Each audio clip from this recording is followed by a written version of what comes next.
Olá, aqui é o professor Rafael Pereira e hoje no nosso canal do YouTube a gente vai ter uma explanação que não vai ser feita por mim, e sim por uma estudante do grupo de pesquisa, a Deise Costa Porto, que é estudante do 6º ano do curso de Medicina, já está no seu último ano, já está fechando o internato dela. E ela é integrante do grupo de pesquisa já há bastante tempo. Tem o TCC dela já foi defendido, inclusive publicado em revista com fator de impacto 1.8, e tem outros artigos submetidos com a gente. Ela já participa de eventos científicos há bastante tempo, sendo até mesmo já tendo sido convidada para palestrar em evento científico antes mesmo de entrar no internato. Isso graças a todo o trabalho de iniciação científica, e ela fala com muita segurança e domínio de conteúdo.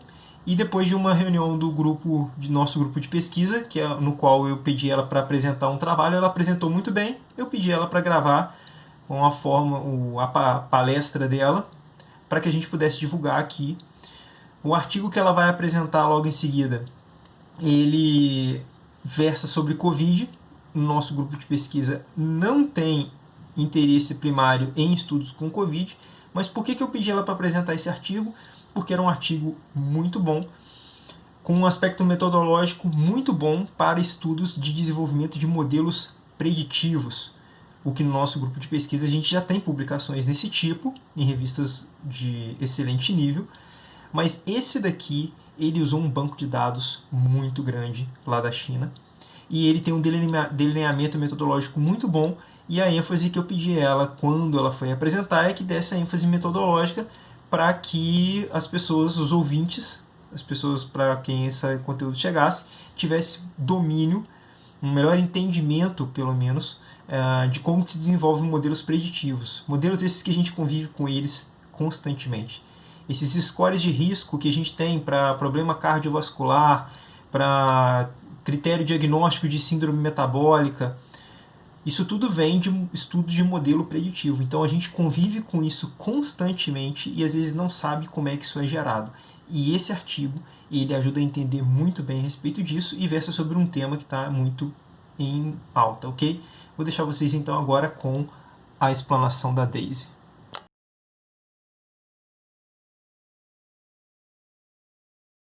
Olá pessoal, tudo bem? Aqui quem fala é Deise, acadêmica de medicina do 6º ano da UESB, membro do grupo de pesquisa em fisiologia neuromuscular e do nosso Integrative Physiology. Hoje, em mais um vídeo aqui do nosso canal, vamos discutir um pouquinho sobre um artigo publicado no JAMA no dia 12 de maio de 2020. O título dele, traduzindo ao português, é o desenvolvimento e validação de um score clínico de risco para predizer a ocorrência de doença grave em pacientes hospitalizados com a Covid-19. Os autores deste artigo, eles formam um grupo de especialistas chineses na área com o intuito de desenvolver pesquisas direcionadas à Covid-19. Vamos lá. Em relação à introdução, de uma forma bem sucinta, os autores eles destacam o desenvolvimento da pandemia, retratam a velocidade de transmissão de uma doença que iniciou como um surto em Wuhan, na China, em dezembro de 2019, e que rapidamente se destacou como uma das maiores pandemias da história. Eles sinalizam também as diferentes formas clínicas que essa doença pode possuir, desde a quadros mais leves, que representam a maioria dos casos, mais de 80%, onde os pacientes apresentam apenas febre, fadiga, tosse, ou até mesmo quadros mais graves, onde os pacientes podem evoluir com choques sépticos, quadros de insuficiência cardíaca e respiratória. Mas o que é que define a evolução para esses quadros mais graves? Quais seriam esses fatores de risco? Os autores eles sinalizam que já existem alguns estudos capazes de identificar alguns fatores de risco, como esse estudo de Rui e colaboradores, que identificou fatores como coagulopatias, aumento de dedímero e idade avançada e neutrofilia como fatores de risco. Mas nenhum estudo ainda foi capaz de estar avaliando o quanto que esses fatores de risco são capazes de atuar sobre um desfecho grave. E desta forma, o objetivo desse estudo é justamente desenvolver e validar um score capaz de pontuar os principais fatores de risco e, assim, estimar o risco de desenvolvimento para um quadro mais grave da Covid-19. Na seção dos métodos, nós temos que esses métodos eles foram desenvolvidos por etapas. A primeira etapa foi justamente a descrição dos fatores dos dados, né? A fonte dos dados. Como esses dados eles foram coletados, como esses dados eles foram processados. O segundo ponto que ele destaca é em relação às variáveis, né? Quais foram as variáveis coletadas, quais foram as variáveis selecionadas. O terceiro ponto, ele destaca a construção do score. Então, ele vai estar descrevendo quais foram as técnicas estatísticas utilizadas, como esse score ele foi construído e, por fim, as técnicas utilizadas para avaliação e validação desse score. Em relação ao primeiro ponto, em relação à fonte de dados de processamento, né, nós temos que é um estudo de coorte retrospectiva, ou seja, um estudo longitudinal, observacional, que foi realizado, né, por um grupo de especialistas, como eu mencionei anteriormente, com o suporte de duas instituições da China, né, que é o Centro Nacional de Pesquisas Clínicas em Doenças Respiratórias e a Comissão Nacional de Saúde da República Popular da China. Foi realizado no período entre 21 de novembro de 2019 e 31 de janeiro de 2020 e utilizaram como amostra as pessoas que tiveram diagnóstico de COVID ou por PCR ou por sequenciamento de 1.855 hospitais. Então, foram solicitados os dados desses hospitais, porém apenas 575 hospitais entregaram os dados no período estabelecido. O processamento dos dados foi realizado por médicos experientes, então eles extraíram, revisaram e verificaram os dados. Um destaque para a verificação que foi dupla, foi realizada por 2 médicos. E vamos lá, em relação às variáveis, quais foram as variáveis que foram utilizadas? As variáveis elas foram coletadas na admissão dos pacientes e variavam desde dados demográficos, clínicos, laboratoriais e de imagens, totalizando 72 variáveis independentes. Com relação às variáveis dependentes, foi utilizado o desfecho doença grave, estabelecido, né, usado como base a diretriz americana para pneumonia adquirida em comunidade, que define como doença grave admissão em UTI, necessidade de ventilação mecânica e morte, ou seja, os pacientes que possuíam um destes critérios, eles eram definidos com doença grave, os que não possuíam com doença não grave. Seria aqui nossa variável categórica binária de desfecho, né? Nossa variável dependente. E aqui, só para vocês terem uma noção de quais foram essas variáveis independentes, todas aquelas 72, que variavam desde sintomas, dados demográficos como idade, hábitos de vida, sexo, comorbidades também foram colhidas, e os nossos resultados de exames também, como radiografia, tomografia e diversos exames laboratoriais. E agora nós vamos para a parte em que ele seleciona, onde o autor descreve quais foram os métodos utilizados para a seleção das variáveis. Esse ponto é bastante importante, porque aqui a gente vai compreender como essas variáveis elas foram selecionadas até a construção desse score. O primeiro ponto é em relação à imputação. Os autores eles falam que, como a gente sabe de uma forma geral, né, alguns dados eles podem serem perdidos, né, apresentares faltosos durante a coleta de dados. Então, essa imputação é justamente utilizada para estar complementando esses dados faltosos. Neste artigo, nesse trabalho, ele utiliza 3 métodos de imputação, a depender do tipo de variável, e utiliza essa imputação para todos os dados que apresentam uma perda menor que 20%. Em seguida, foi realizada a regularização dos dados, né? O que seria essa regularização dos dados? É uma técnica estatística também, que é realizada para tornar o modelo menos complexo e reduzir o que a gente chama de overfit.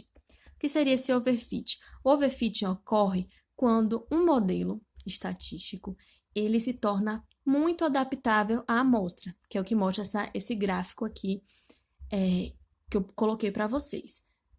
O ideal é você ter um modelo balanceado, principalmente quando se torna de um trabalho que quer construir uma história para uma pandemia, ou seja, tem um interesse mundial.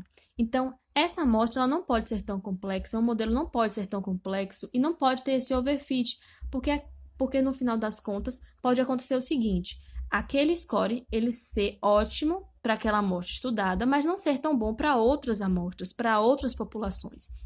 Então, Esse método de regularização, ele vai diminuir esse overfit, vai diminuir a complexidade, vai aumentar a capacidade de generalização desse trabalho. O tipo de generalização escolhida foi o que a gente chama de L1, ou laço, que é um tipo de regularização que penaliza as regressões, principalmente no modelo de origem, ou seja, principalmente daquela amostra que a gente está testando, que é justamente o ideal para uma generalização. Você diminui essa adaptação ao modelo de origem e aumenta para amostras externas, permitindo a generalização.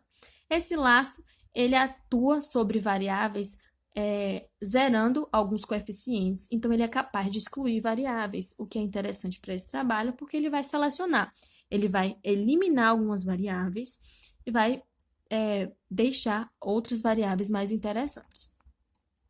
Foi realizado através do software estatístico do pacote R, onde a maioria dos testes estatísticos foram realizados nesse estudo, e posteriormente, após essa imputação, após essa regularização, os autores eles aplicaram um modelo de regressão logística. De uma forma geral, a gente tem que a regressão é um modelo capaz de fazer predição, ou seja, está estabelecendo o quanto que uma variável influencia sobre a outra. No nosso caso, o modelo de regressão escolhida foi justamente a regressão logística.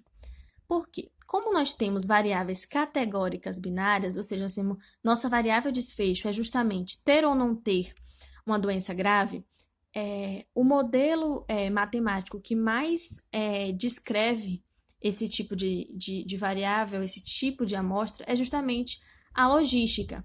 Porque se a gente observar nesse primeiro gráfico, que é o de uma regressão linear, nós temos que essa linha, essa reta da regressão linear, que é uma função do primeiro grau, ela não está descrevendo muito bem a nossa amostra, porque nós temos que aqui seria a nossa variável categórica, né, que é não doença grave, um desfecho não grave, e o 1 seria o desfecho grave. Quando nós vamos observar isso aqui na regressão logística, que é uma regressão logarítmica, nós temos que ela descreve de uma forma melhor. O desenho que ela faz, ela vai estar descrevendo melhor. Então, nós temos aqui o desfecho não grave e aqui o desfecho grave. Isso são as variáveis dependentes binárias que nós vamos ter neste estudo. Já as independentes podem ser desde a categóricas ou não, e a gente vai estar observando a relação entre essas variáveis com esses dois desfechos. E o que é que essa regressão logística vai dar para a gente? Ele vai oferecer uma função logarítmica que vai estabelecer a probabilidade que determinada variável tem em apresentar um desfecho não grave, que seria esse 0, e apresentar um desfecho grave, que seria esse 1. E a partir dessa probabilidade que essa função nos oferece, nós podemos estabelecer o que a gente chama de odds ratio, que é justamente a razão da chance, razão entre probabilidade. Então, o odds ratio é justamente pegar a probabilidade que você tem daquela variável influenciar no desfecho positivo sobre a probabilidade de ter um desfecho não grave, que seria esse 0. E a partir do momento que você relaciona essas duas probabilidades, você vai ter valores acima de 1, valores abaixo de 1 e valores que também podem ser igual a 1. Quando esse valor é acima de 1, isso significa que a probabilidade de ter um desfecho grave é maior que a probabilidade de ter um desfecho não grave. Ou seja, essa variável tem um desfecho positivo, tem uma influência positiva sobre o nosso desfecho, ou seja, elas atuam positivamente na gravidade. Se a gente tem um valor menor que 1, isso significa que essa probabilidade de não ter gravidade é maior do que ter a gravidade. Então, nós temos um valor abaixo de 1 e que influencia negativamente na gravidade, ou seja, influencia de forma negativa. Quando é igual a 1, a gente não pode tirar nenhuma conclusão, porque as duas probabilidades são semelhantes. Em relação à avaliação e validação, nesse estudo foi utilizado o que a gente chama de área sobre a curva ROC, para estar avaliando a capacidade discriminativa desse teste, ou seja, é preciso avaliar o quanto que esse score ele é capaz de estabelecer um valor confiável, ou seja, quanto que esse score ele é capaz de ser acurado, de errar menos, digamos assim. E para avaliar essa capacidade discriminativa, essa acurácia, foi utilizado a área sobre a curva ROC. Aqui nós temos a curva ROC, onde é uma curva gerada a partir da relação da sensibilidade e da especificidade, e quanto maior a área abaixo dessa curva, nós temos maior acurácia, ou seja, o ponto mais alto de acurácia é justamente o canto superior esquerdo desse gráfico. E a capacidade discriminativa nesse estudo foi realizada a partir dessa área. Outro ponto que é capaz de analisar essa capacidade discriminativa é a comparação. O CURB-6, como a gente sabe, é um score já bem estabelecido e validado para pneumonia adquirida em comunidade, e é justamente a avaliação da gravidade desses pacientes com pneumonia. Então, o autor ele compara a acurácia do CURB-6 com a acurácia do novo score. Isso é uma forma de estar avaliando também. Outro ponto importante é a realização da reamostragem. A reamostragem, na verdade, é uma técnica estatística que ela é capaz de aproximar a amostra a uma realidade populacional. Ou seja, você está tornando aquela sua amostra reprodutível para uma população em geral. A técnica utilizada nesse artigo foi o bootstrap, que é justamente uma técnica estatística utilizada em modelos de regressão que permite a formação de novos subconjuntos, como se fossem novas amostras a partir de uma amostra original. E isso faz com que a gente aproxime a nossa amostra à população. E foi realizado também pelo SoftR. E o outro ponto, não menos importante, a validação externa que foi realizada foi através de uma corte de validação.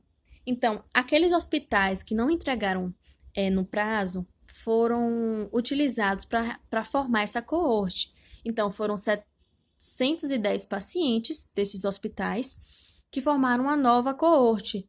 E para que serviu essa nova coorte? Justamente para aplicar esse score e observar se ele é tão efetivo nessa nova amostra quanto foi na amostra teste. E agora nós vamos finalmente para os resultados. E aí, o que é que esse artigo chegou à conclusão, né? O que é que ele gerou? Inicialmente, nós temos a descrição da amostra, onde o autor ele traz uma tabela só para descrever a amostra, os dados demográficos e as características clínicas e a relação com o desfecho, né? Que é o desenvolvimento ou não de uma doença grave. Aqui nessa tabela, para a gente entender, nós temos essa primeira coluna, todas as características que foram coletadas, todas aquelas 72 variáveis. A segunda coluna, nós temos o valor dessas variáveis, a média, desvio padrão e o intervalo. E aqui nessa terceira coluna, nós temos a relação dessas variáveis com o desfecho, ou apresentando um desfecho grave, ou não apresentando desfecho grave. Durante o texto, o autor ele sinaliza que 24 pacientes apresentavam quadros graves, segundo aqueles critérios da diretriz americana que a gente mencionou, e 98,5 não graves. Porém, na tabela, ele descreve uma quantidade diferente de gravidade, né? 131 pacientes tiveram esse desfecho grave, o que sinaliza que durante o internamento nós tivemos aí uma evolução destes pacientes para a gravidade. E o total dos pacientes, ele descreve aqui, né, como sendo 1.590 pacientes. Outro destaque em relação à média da idade, nós temos aqui uma média de 48,9 anos, né, desses pacientes, e um predomínio do sexo masculino, 57,3% dos pacientes eram do sexo masculino. Na continuação dessa tabela 1, nós temos aqui os sintomas, né? Quais foram os sintomas que esses pacientes apresentaram? Aqui nos sinais, em relação aos sinais que foram colhidos, ele destaca a febre, que foi presente em 88% da população. E aqui, em relação aos sinais vitais, ele destaca tosse seca, tosse produtiva, fadiga e falta de ar como sendo os principais sintomas apresentados por essa amostra. Ainda na tabela 1, ele aborda aqui as comorbidades, então ele destaca que pelo menos 25,1% da população tinha pelo menos uma comorbidade, destacando diabetes, hipertensão e doença cardiovascular como as principais. E já nos exames de imagem, ele destaca a tomografia. 71,1% dos pacientes apresentavam alguma anormalidade na tomografia. E aqui nessa tabela 2, ele traz os resultados laboratoriais e a associação com desfecho de diversos exames laboratoriais que foram realizados. Bom, em relação aos fatores de risco, né, todo aquele processo de seleção desses fatores. Nós tínhamos inicialmente 72 variáveis, como eu mencionei. Essas 72 variáveis foram submetidas a um método de regularização, que foi o LASSO, que resultou em 19 variáveis, selecionou 19 variáveis. Dessas 19 variáveis, nós tivemos a aplicação de uma regressão logística que selecionou 10 variáveis que tinham influência positiva sobre o desfecho. E aí, nessa tabela 3, ele traz justamente essas 10 variáveis. Aqui nós temos a tabela do resultado da regressão logística, com essas 10 variáveis, que foram as variáveis selecionadas para o score, onde nós temos a normalidade em raio-x, idade, hemoptise, dispneia, inconsciência, número de comorbidades, histórico de câncer, relação neutrófilo-linfócito, lactato, desidrogenase e bilirrubina direta. Aqui são todas as variáveis. Nessa segunda coluna, nós temos o valor de odds ratio e seu intervalo de confiança, e na terceira, o p-valor. De antemão, nós temos o p-valor aqui abaixo de 0,05, todas elas com significância estatística. Mas vamos analisar aqui o odds ratio dessas variáveis. Vocês observam que todos esses valores, eles são acima de 1. Como eu expliquei anteriormente, acima de 1 significa que ele tem influência positiva sobre a gravidade. Ou seja, que os pacientes que possuíam algum desses fatores de risco, eles tinham mais chances de evoluir para a gravidade. Vamos pegar um exemplo aqui. Em relação ao raio-x mesmo, a normalidade no raio-x, a gente observa que ele tem um odds ratio de 3,39. O que é que significa? Pacientes que apresentam anormalidade no raio-x, eles possuem 3,39 vezes mais chance de evoluir para a gravidade. E isso se aplica a todos esses valores. Em consciência mesmo, a gente destaca aqui que foi a variável que possuía um valor maior, 4,7. Pacientes que chegaram na emergência inconscientes, eles tiveram 4,7 vezes mais chance de estar evoluindo para esse quadro, né, de gravidade. Porém, a gente observa que, além do valor absoluto, nós temos que avaliar também o intervalo de confiança. E o que significa isso? Esse intervalo representa a variação que nós podemos ter do valor do odds ratio, ou seja, valor máximo, valor mínimo. Vamos utilizar aqui como exemplo inconsciência. Nós temos o valor absoluto de 4,71, um intervalo entre 1,39 e 15,98, ou seja, a gente observa que, apesar de ter o maior valor, né, absoluto do odds ratio, essa inconsciência possui um intervalo absurdo, um intervalo muito grande. Ou seja, a pessoa pode ter desde essa influência, ou seja, 1,39, que é um valor mais baixo, até um valor muito alto, que é 15,98. Então, o que a gente precisa refletir sobre isso é que, para uma variável ela ter uma influência sobre um desfecho, o interessante é que, além do valor mais alto, né, do odds ratio em si, o valor absoluto, ela precisa ter um intervalo menor. Ou seja, esse intervalo menor, ou seja, um intervalo não tão variável, gera uma garantia maior sobre o que é que, de fato, essa variável vai influenciar nesse desfecho. Então, é importante, sempre que a gente for avaliar essas medidas de predição, odds ratio, a gente avaliar tanto o valor absoluto quanto o intervalo. A gente observa que tem outras variáveis aqui, o próprio raio-x, que ele tem um valor de 3,39, mas o intervalo dele, a variação dele entre mínimo e máximo, é menor do que o próprio inconsciência. Então, a gente precisa ter essa análise tanto do valor absoluto quanto do intervalo de confiança. Bom, e aí, após a seleção dessas 10 variáveis, foi construído o score, baseado nesses coeficientes, utilizando esse cálculo, né, da probabilidade. Então, a partir do cálculo da probabilidade, foi estabelecido quanto que cada variável tem sobre a influência do desfecho e construído uma calculadora online, prática, onde a gente consegue colocar todas as características desse paciente de acordo com aquelas 10 variáveis e, a partir daí, a gente estabelecer a probabilidade de desfecho grave e qual grupo de risco esse paciente se encontra, um grupo leve, moderado ou grave. E a avaliação e validação, como eu mencionei, foi estabelecida a acurácia através daquela área da curva ROC. A acurácia encontrada da corte de desenvolvimento, ou seja, aquela teste, foi de 0,88, com esse intervalo de confiança, e foi comparada à acurácia do Kirby, 6, aquele score já bem estabelecido pela literatura, e observa-se que a acurácia do Kirby foi inferior a este novo score. Além disso, foi comparado também a uma corte de validação. Então, aquela corte com 710 pacientes que foram selecionados, observou também uma acurácia semelhante de 0,88, com intervalo de confiança um pouco diferente da corte de desenvolvimento. E observa-se que as características dessa coorte de validação também foram bem semelhantes à coorte de desenvolvimento. E aí, o que é que isso significa?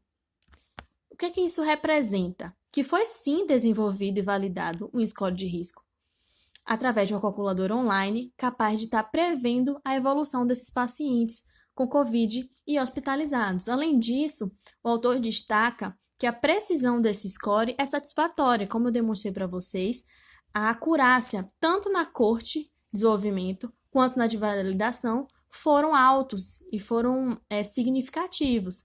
Então, aqui eu questiono uma possível generalização desses dados, visto que ele utiliza técnicas de validação, mas a gente precisa estar atento que se tratam de duas amostras de um mesmo país.